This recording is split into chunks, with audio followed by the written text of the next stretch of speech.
Hi friends, பிபிடியில் நீங்கள் வந்துட்டு find பண்ணியிருப்பீங்க உங்களோட ஐடியை. அந்த ஐடியில் உங்களுக்கு டாப் அப் ஆகியிருக்கா ஆகலையான்றதை எப்படி செக் பண்ணணும்னு நான் சொல்கிறேன்.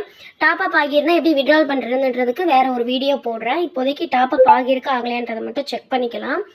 உங்களுடைய அப்ளைன் வந்து உங்களுக்கு ஒரு லிங்க் அனுப்பியிருப்பாங்க. நீங்கள் அதை வச்சு தான் உங்களோட ஐடியில் பைண்ட் பண்ணியிருப்பீங்க. அந்த லிங்க்கை இப்போ இன்னொரு டைம் காப்பி பண்ணிக்கோங்க.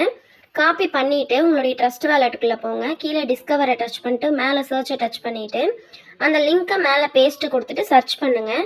சர்ச் பண்ணதுக்கு அப்புறமா ஆட்டோமேட்டிக்காக வந்துட்டு உங்களுக்கு எத்தீரியமில் தான் போயிட்டு கனெக்ட் கேட்கும். அப்போ அதை கேன்சல் கொடுத்துருங்க. எத்தீரியமில் வந்து நம்ம கனெக்ட் பண்ணக்கூடாது. கேன்சல் பண்ணிவிட்டு மேலே 3 புள்ளையை டச் பண்ணி எத்தீரியத்தை கிளிக் பண்ணிவிட்டு பிஎன்பி ஸ்மார்ட் செயினாக மாற்றிட்டு கீழே லாகின் இருக்கிறத டச் பண்ணிக்கோங்க.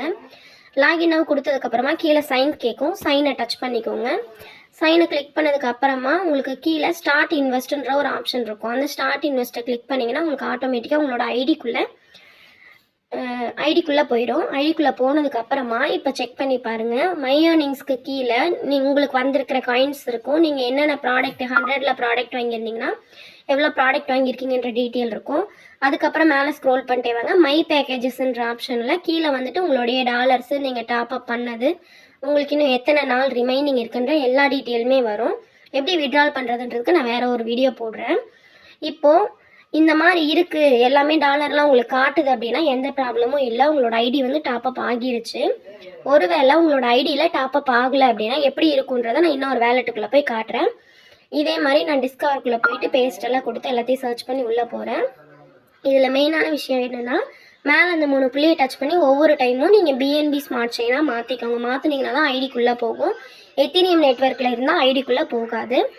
ஓகே, நான் இன்னொரு வேலெட்டுக்குள்ளே வந்திருக்கேன். இந்த வேலெட்டில் வந்து டாப் அப் ஆகலை. அது எப்படி இருக்குன்றதை நீங்கள் பார்த்துக்கோங்க. இந்த மாதிரி உங்கள் வேலெட் இருக்குன்னா அதை எப்படி நான் டைப் பண்ணி உங்களோட அப்ளைனுக்கு அனுப்பணும் இல்லை குரூப்பில் போடணுன்ற டீட்டெயில் நான் உங்களுக்கு சும்மா சொல்கிறேன். இப்போ ஐடியை வந்து நான் லாகின் பண்ணிட்டேன். இப்போ பாருங்கள், மை ஏர்னிங்ஸில் 0 இருக்குது, டெபாசிட்டில் 0 இருக்குது, மை பேக்கேஜஸில் 0 இருக்குது.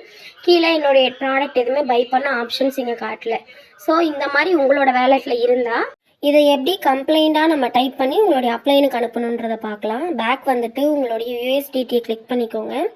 ரிசீவை டச் பண்ணிவிட்டு காப்பியை கிளிக் பண்ணி காப்பி பண்ணிக்கோங்க. நீங்கள் உங்களுடைய அப்ளைனுக்கு இந்த காப்பி பண்ணதுக்கு மேலே ஃபஸ்ட்டு உங்களுடைய மெயில் ஐடியை டைப் பண்ணிக்கோங்க. அதுக்கு அடுத்ததாக அந்த ரிசீவ் அட்ரஸ் காப்பி பண்ண ரிசீவ் அட்ரஸை பேஸ்ட் கொடுத்துக்கோங்க. நெக்ஸ்ட்டு அடுத்ததாக நீங்கள் எவ்வளோ டாலர் வந்து வெப்2ல் டாப் அப் பண்ணிங்களோ அதை டைப் பண்ணிக்கோங்க.